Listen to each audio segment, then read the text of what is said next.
Welcome to Within the Frame, where we bring the most pressing issues across the globe into focus. I'm Kim Mok-yeon.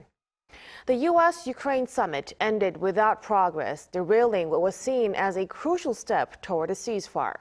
The collapse of the U.S. Ukraine mineral agreement has not only stalled negotiations, but has also deepened tensions between Washington and Kyiv.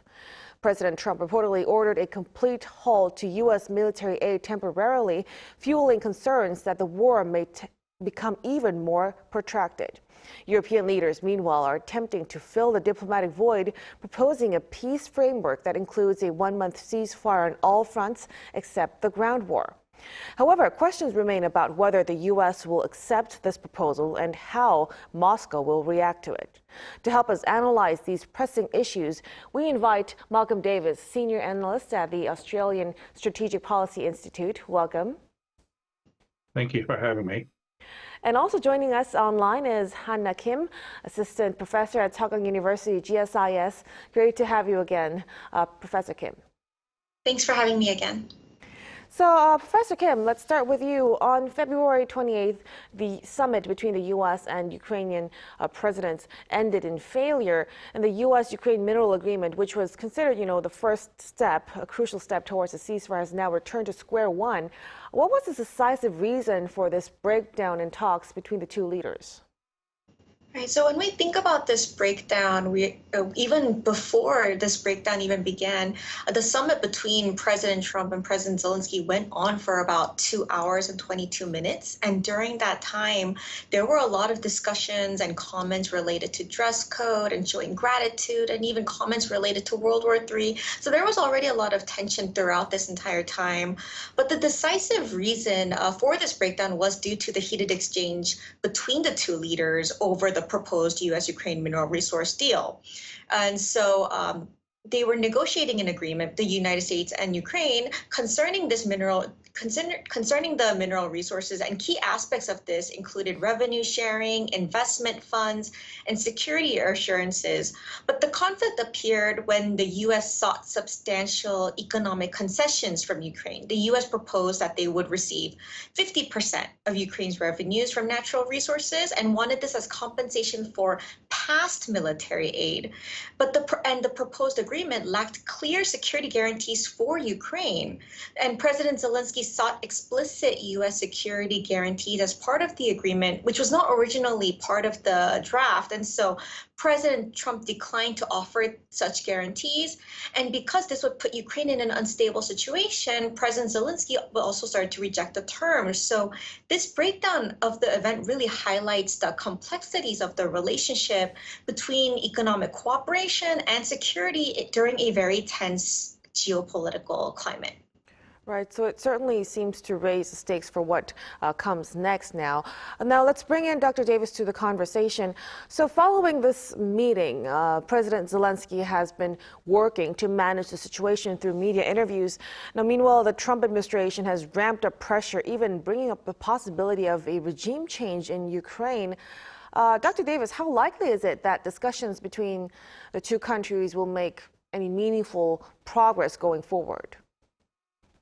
Well, right at the moment, it's pretty unlikely in the sense that certainly President Zelensky of Ukraine was ambushed at the White House meeting in many respects. I think he had quite legitimate concerns about the absence of security guarantees associated with that minerals agreement, where essentially the US would make a resources grab for a substantial portion of Ukraine's rare earths, but give nothing in return in terms of a security agreement. And I think that's why President Zelensky started to challenge both President Trump and Vice President Vance in that regard, and that touched off that explosion of anger on the part of the US side. And right now we have a situation where Zelensky basically feels that the US has walked away, has aligned with Putin and Russia, and now has even cut off military assistance. So right at the moment, I'm not seeing much evidence of any move by either side towards a reconciliation that could lead to negotiations resuming. Right, so probably not in the near future, though. So in response to this failed U.S. Ukraine summit, world leaders held an emergency meeting on the 2nd to discuss follow-up measures, and they announced plans to propose a peace negotiation framework to the U.S., including a one-month ceasefire on all fronts except the Grand War. We're talking about EU states. Professor Kim, do you think the U.S. will accept this kind of proposal? So in line with what Dr. Davis was saying, I don't think that it's very likely that the U.S. will be accepting this proposal. Even though European leaders have rallied behind President Zelensky in Ukraine, the U.S. doesn't really seem to be doing this at the moment. President Trump is more likely to initiate direct talks with Moscow and has shown willingness to do so, and instead bypass European countries. In many ways, this shows that he wants to control the negotiation process rather than follow a European-led framework. The Trump administration has also shown skepticism regarding the European ceasefire proposals because the proposal is a one-month ceasefire on all fronts except ground war, meaning that the frontline battles will continue. And the U.S. may view this as an ineffective solution since it doesn't completely halt hostilities. And in many ways, the U.S. wants to focus on a deal that aligns more with its own self-interests. And Trump has continuously emphasized that any ceasefire or peace deal should go through the U.S. and Ukraine rather than Europe.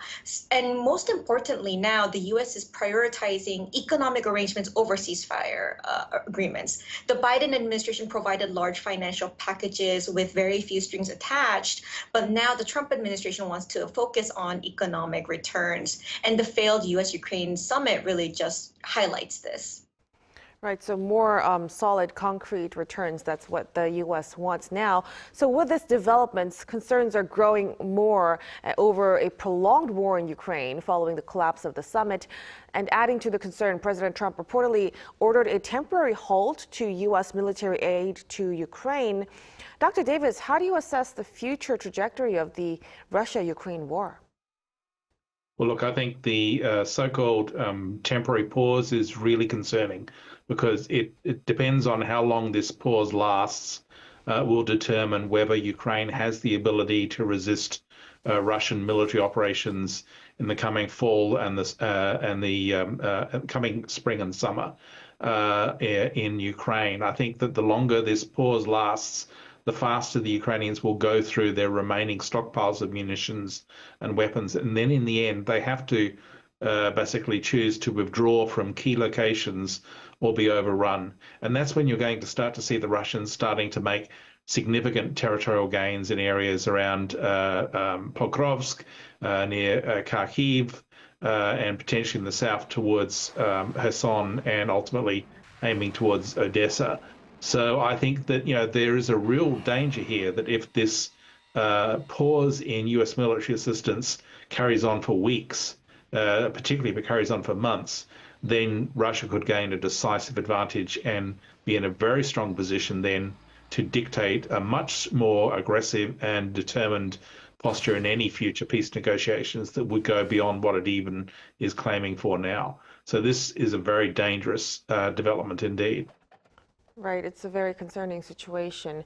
So, but on the other hand, some speculate that the failure of the talks could shift the balance of power in the peace negotiations in Russia's favor, like Dr. Davis has just mentioned. Professor Kim, could the Trump administration push harder for a peace deal that aligns more with Russia's interests, such as blocking Ukraine's NATO membership and preventing territorial recovery? Yeah, it seems like the Trump administration will be pushing for a deal that aligns more with Russia, at least relative to previous administrations. As you mentioned, one example of this has to do with blocking Ukraine's NATO membership. U.S. Secretary of Defense Pete Hegseth stated that Ukraine will not be a NATO member and called it unrealistic, which aligns with Russia's consistent opposition to Ukraine joining NATO. Another example has to do with preventing territorial recovery. The U.S. administration has proposed a peace deal that would cede significant territory to Russia, which again works in Russia's favor. And in addition to this, the Trump administration working relatively closely with Putin really shows that this is weakening the West's negotiation process. And even domestically, there has been a lot of backlash related to this. And so, this is under the justification that this would swiftly resolve the conflict, but there are many things that are being done that does work in Russia's favor. Right. So staying with this context, as President Trump focuses on improving relations with President Putin, the idea of strengthening Europe's self-reliant defense is also gaining traction, regardless of whether a peace deal is reached or not. So this stems from concerns that Russia's threat could grow with tacit U.S. approval. How do you view this development, Dr. Davis? I think the Europeans are now waking up to an awful reality whereby they can no longer count on the United States to support their security in Europe.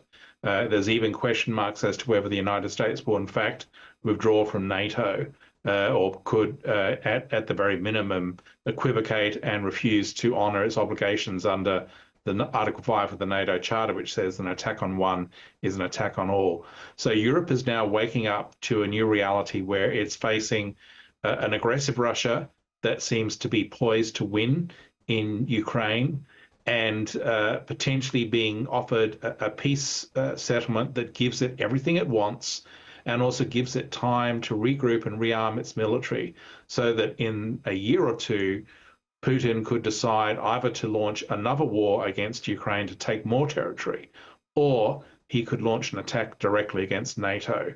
And if the US is not there, if the US is no longer supporting European security, then Europe stands alone. And this is the challenge that the Europeans are now facing, is how do they re-equip their militaries? How do they build up their military capabilities to be able to deter Russia or defeat Russia if Russia were to attack Europe directly without the United States support? Right, so this has caused, ripple effects that go beyond Ukraine's security now.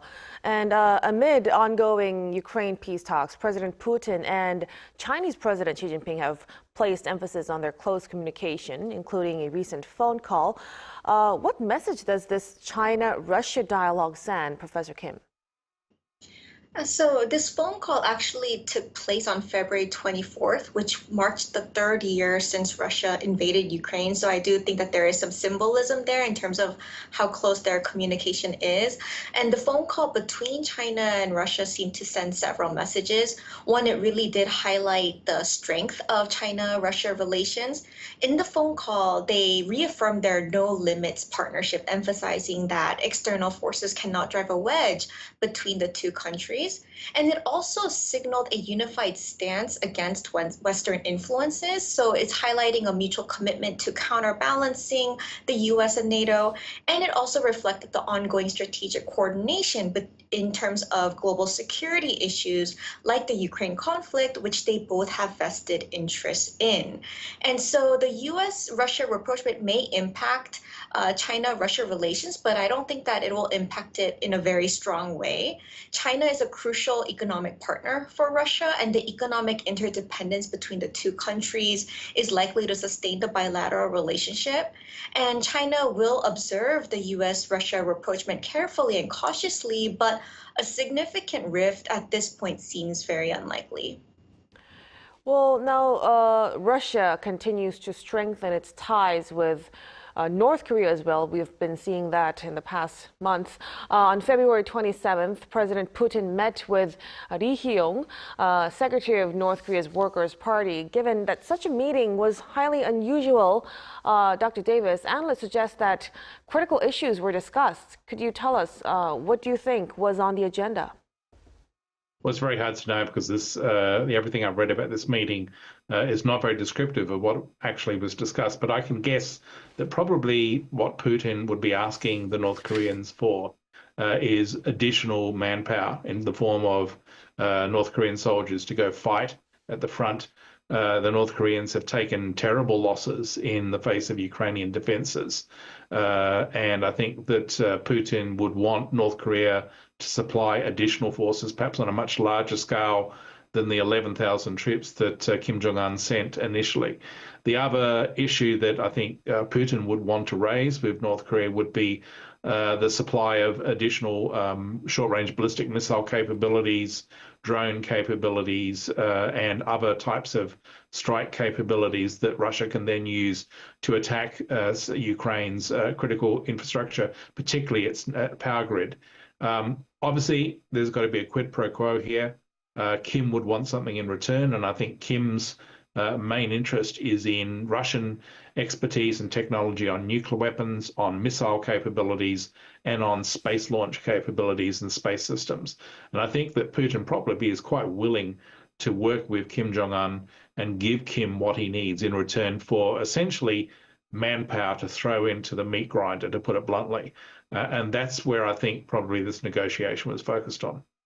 Right, so North Korea would want, Russia would want more manpower and missile capabilities from the North, and the North would want technologies to develop these missiles, right? That's correct. Right. The North Koreans want the ability to strengthen and modernize their missile capabilities, but I also think space launch and space surveillance capabilities is high on Pyongyang's list, so that would be a priority. Mm-hmm. Now, staying with North Korea, a North Korean soldier captured by Ukrainian forces has reportedly expressed a clear intention to defect, but some speculate that it may be quite difficult for South Korea to bring them in solely through a bilateral deal with Ukraine. What are the possibilities and potential challenges surrounding the repatriation of the North Korean soldier, Dr. Davis? It's a hard one to answer in the sense that, from what I've read, there are two North Korean soldiers that are expressing an interest in defecting, although some of the statements they're making suggest that they're not totally sold on the idea of coming to South Korea. Certainly, they could not go back to North Korea because the fact that they've been captured would mean that they were sent back to North Korea, repatriated, if you like. They would be executed by the regime. So I think that they've got everything to gain and nothing to lose by coming to the South. But obviously, as with any defection, their ability to be trusted and fit in with South Korean society is something that would be a concern. So I'm sure the South Korean officials are trying to work out how best to handle this particular situation. Right, so this case would definitely add another layer of complexity to regional diplomacy. Now, the U.S.-Russia peace negotiations are also interconnected with North Korea-Russia, North Korea-U.S., and South Korea-Russia relations as well, potentially causing further turbulence on the Korean peninsula. Professor Kim, before we let you go, how should South Korea strategize its response as Ukraine peace talks unfold? Right. So as Dr. Davis just mentioned, the relationship between Russia and North Korea is relatively close-knit. And so with this growing relationship between the U.S. and Russia, there are definitely a lot of issues that we're seeing coming up right now. So in terms of progress in U.S.-Russia peace negotiations, it can significantly influence the Korean Peninsula security landscape. So there are several things that South Korea needs to consider doing. The first is that South Korea needs to closely observe and monitor U.S.-Russia negotiations, especially since shifts in international alliances right now and defense postures can significantly affect regional security dynamics. Another is that South Korea needs to strengthen alliances and partnerships, especially in terms of the U.S.-ROK alliance, and ensure that South Korea's security interests are being represented. And in line with this, South Korea needs to work on enhancing its trilateral cooperation with the United States and Japan, as it has been doing for the past few years. And this will ensure a unified stance on regional security issues, and it can potentially counterbalance shifts that arise from the U.S.-Russia negotiations. And in addition to all of this, South Korea needs to actively participate in multilateral forums, address the Ukraine conflict, and contribute to discussions on peace and stability, and show that it is a member of the liberal international order and that it's taking part in terms of contributing to the global peace and maintaining its diplomatic standing. So there are a lot of things that South Korea needs to do right now. Right, so mostly it centers on strengthening alliance and keeping up with diplomatic efforts as well. So it faces critical decisions in navigating its diplomatic and security strategy moving forward. So we'll be closely monitoring these developments. But as of now, we'll have to wrap up our discussion right here. Many thanks to Professor Kim and Dr. Davis for your insights tonight. We appreciate it. Thank you. It was our pleasure. And that'll be all from us on Within the Frame. Be sure to tune in next time as we continue to explore the stories that matter. Until then, stay informed and engaged.